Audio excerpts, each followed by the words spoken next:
Hello, I'm Ethan with Shri, Rohit, and Anirudh. We're Team 5, or Gamma Legal Consulting, with Project Vital.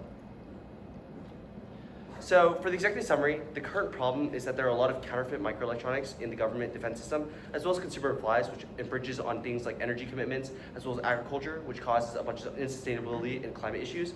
So, we've created a solution that is predicated off of trademark accountability. For example, we would first amend the current Lanham Act to include constructive knowledge as a basis for contributory liability, which mandates due diligence. And second, we would establish a federal system linking the U.S. Patent Trademark Office with the Federal Trade Commission and the Department of Justice to define standards of enforcement.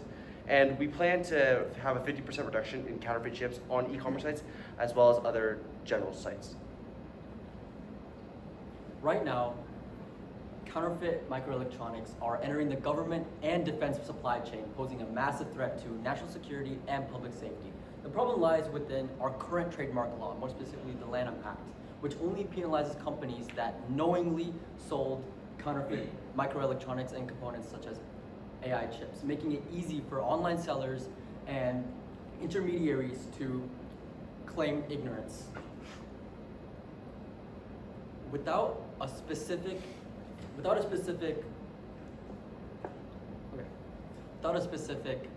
verification system, chips and other electronic components can just slip through into the market.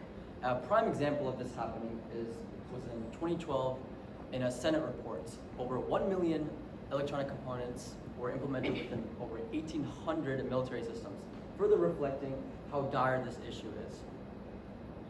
Now into our solution.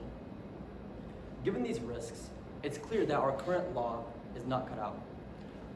What we propose is a more clear and concrete legal and technological solution. What we want to do with our solution is we want to close the loophole within the Lanham Act. We propose the Online Trademark Accountability Act, which is a legal amendment that adds constructive knowledge as a basis for liability, making it so where companies or online sellers or intermediaries can't just claim ignorance. They actually have to take steps to verify the authenticity of their electronic components. Another solution we want to go towards is making a more connected system between the USPTO, FTC, and DOJ to set and enforce standards with supporting AI verification and blockchain tracking. Together, we can use these methods to create a secure and transparent supply chain. So obviously, to implement our solution, we need a few different stakeholders and systems to be in place and work together.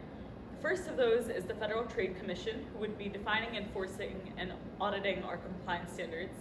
Then the e-commerce platforms themselves, such as Amazon, Shopify, or eBay, who would be running these AI-based authenticity checks using our verification system.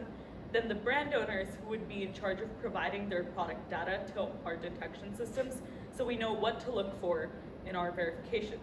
Then finally, consumers have it upon themselves to report counterfeit products that they recognize and find in the supply chain.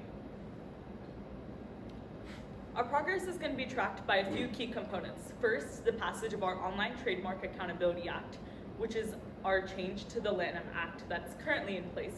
Then we'd implement pilot testing with 3 major e-commerce platforms to target a 50% reduction in counterfeit chips across federal contracts. We'd also institute an operational infringement intelligence exchange, which would link the Federal Trade Commission, the Patent Trademark Office, and different brand registries to ensure transparency and accountability across the board. Finally, we'd have a public dashboard that would be tracking enforcement and counterfeit reduction so we can see how we're meeting our targets. So the timeline that we have proposed to meet our success metrics is laid out on the Gantt timeline chart. So basically, all these are our tasks that we have lined up for our 12-month timeline, which is a project constraint. And using this timeline, we'll be reaching to our 3 different industry sectors, which includes the government, supply chain, and e-commerce and commerce industries. And each of these have been split according to quarters, and the amount of time to roughly take based off of research on different processes and different things that have happened over the past. So these are just basic timelines that we're trying to meet. So these are the partners that we'll be teaming up with to execute this plan. So first is the USPTO, which is a trademark and patent office. And then next is the FTC. FTC is the Federal Trade Commission. And we'll also be teaming up with DOJ, which is the Department of Justice. And lastly is Congress. And we'll be teaming up with them to execute this plan as effectively as possible. So within the $3 million budget we were given, we're only using $2.4 million of those dollars, mostly towards legal counsel and drafting for our act that would be passing, and then the digital tool development for the AI-based verification systems and blockchain register. But of course, we also have other funds available for our contingency fund and our policy and public affairs funds to make sure that we fit within the 12-month timeline and to make sure we can mitigate any risks, which Rohit will be explaining more about. We anticipate three main risks: political opposition, industry pushback, and compliance costs. While many may argue that our solution results in regulatory overreach, well, we frame our solution in a way where we will use bipartisan efforts to strengthen national security, and some examples of this happening right now are CHIPS Act and the NDAA. Furthermore, industries may worry about extra costs. Financial impact from counterfeit issues or counterfeit failures exceed compliance costs, and prevention costs, preventing things like counterfeit failures such as AI chips being hacked into, are far more cheaper than damage control. And I would also like to add that companies or intermediaries that don't follow compliance rules will be subject to penalties. Now, next steps. We're going to be implementing our model in Washington, D.C. We'll be picking specific e-commerce platforms such as eBay, Alibaba, Amazon. We'll be using specific chip distributors as well. We'll gather data, organize the data, and we'll present those findings to Congress for full adoption of our amendment. From this, we can partner with federal agencies to nationalize enforcement and transparency, helping including public dashboards to track counterfeit reduction progress. Now, furthermore, there's a couple ways that we can also enforce things like counterfeit litigation.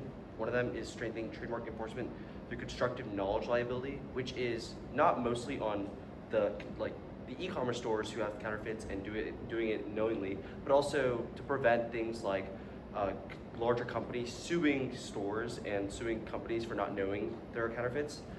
Two is that we have AI chip authenticity in progress across defense and government supply chains. So even if there is a case of counterfeits throughout the grid system, we'd be able to track them and take it out of our system.